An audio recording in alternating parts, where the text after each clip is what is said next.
All right, how do I proceed the slide? There we go. Hi, everyone. My name is Lorae Stojanovic. I work in the eviction lab in the Department of Sociology. And today I'm going to tell you about a project that all started with me wanting to get free lunch using AI. So I didn't go to undergrad here. I actually went to Harvard University, graduated 3 years ago. I'm a staff member here. But I love the free food listserv, and I wanted to learn more about the food ecosystem here at Princeton University, investigate it like a sociologist, and really understand how do people access food at Princeton. So I started interviewing over 25 students and staff, and what I found really shocked me. There's this paradox. Students are skipping meals, but we have so much extra food. I mean, think about all the food that was just catered today and how much excess there's going to be afterward. This is a super lowball estimate of 100 excess meals daily. I think there could be potentially a lot more. And so the question is, how do we resolve this? I've already released this app. It's live. It's online. You can go to princetonfreefood.com right now. There's a two-step process. Let's say I'm an event planner and I just had a barbecue, so there's a lot of watermelon left over. I snap a photo, add a few details. It's already going to add the information about that app, and bam, the post is made.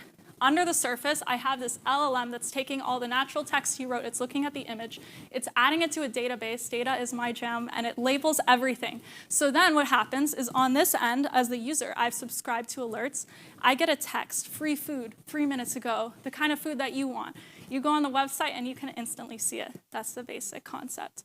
So why now, and how is this different from what exists? So let me tell you, I thought this was a unique idea, and then I found that so many colleges are already trying to do this. Typically, they use something like what Princeton does, which is an email listserv, or Slack or GroupMe, some kind of basically information avalanche where event managers can really easily post, but it's really difficult for me, unless I'm the most dedicated student, to go through all this and find the information. On the other end, there's an app like Too Good To Go. I'm sure many of you have heard of it.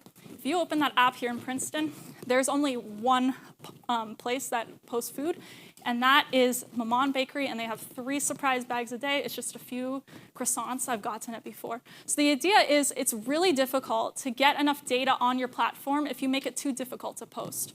On the other end, if you make it easy to post, you get a lot of data, but nobody knows how to sort through it. AI has actually unlocked this opportunity to do both, and that's what I've been doing. So I already actually launched it. I did a post-string pilot. I have 20 diehard daily users who are on this app every day. And the funny thing is, I have not set up this free food alert system. So they are just visiting, hoping there's food. And the next step, I've been working very hard on the back end on setting up that alert system. It will be done soon. I'll re-campaign with a renewed poster initiative, all this guerrilla marketing. My goal is by the beginning of next year, I will have 500 active daily users. That's less than 10% of the student population and absolutely feasible given that the listserv has 3,000 subscribers.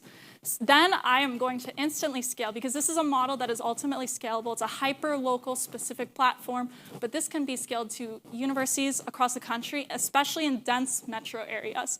And so that's my next step is I'm going to pilot it. Thank you very much.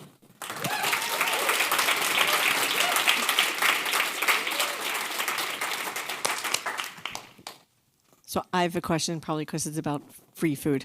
So thank you. This was really cool. So can I post free food? Or Yes. just... You can. So here's the thing. I've made it by design. I found that half of the posts in the last year on the listserv come from 1- and 2-time users. And the idea is that's half the volume of food on the app. Actually, it's on the first slide. So I need to make it really easy to add food. So there's this button here, and I've been training the event managers who are really who post a huge volume of food. I've been meeting with them individually, all the top 10 posters. But I see people posting, and I don't even know who they are, and they're doing it because of this button. The reason I ask, right, so you have the good to goes, right? And you're Yeah. right, it's like all bakery things in my area, so I don't bother with it.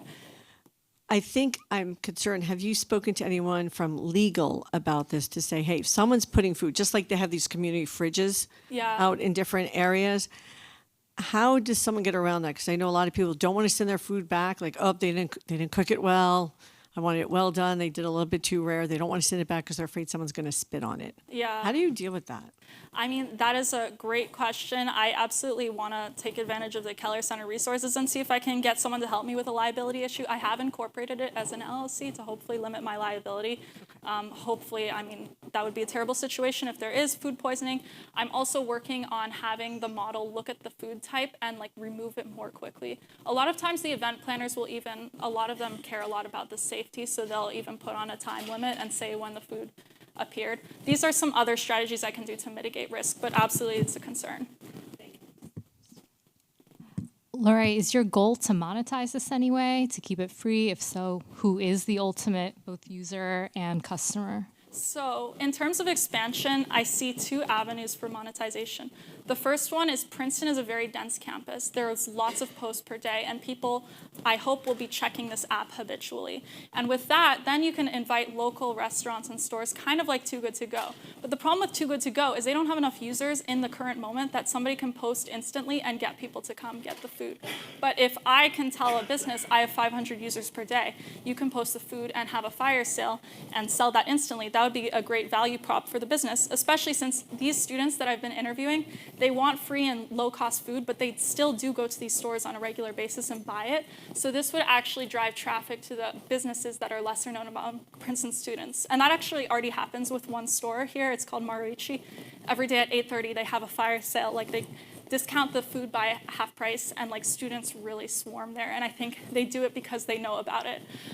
That's one avenue. The other one is that this is really a platform for like hyper-localized information that you can see very easily. So who knows what other kind of information could be put on it. Food and events are like very closely intertwined.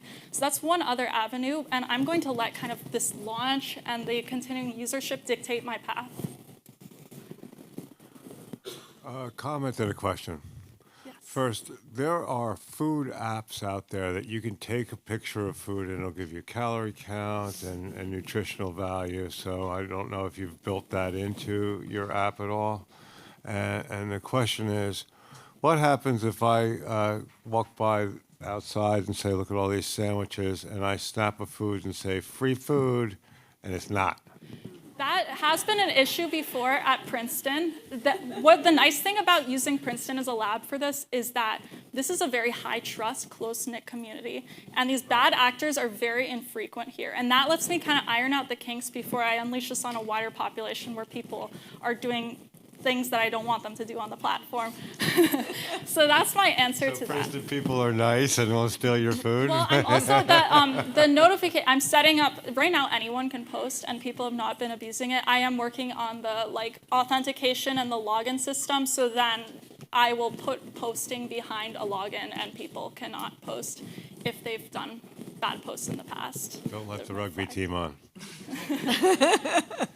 I'm curious, who's your team for this? It's a big endeavor, a big undertaking. How are you working across the campus in order to make sure that you're not doing all of this by yourself? So far, it has been a lot by myself. I've been meeting with a lot of stakeholders on campus, like sustainability manager who works with like composting food. And then also I've been speaking with a clinical dietitian who works a lot with these food insecure students on campus. So I would love to build a team, and I'm meeting with people every week about this project. But yeah, it's been mostly me. I think we're done because you only have 30 seconds. Thank you.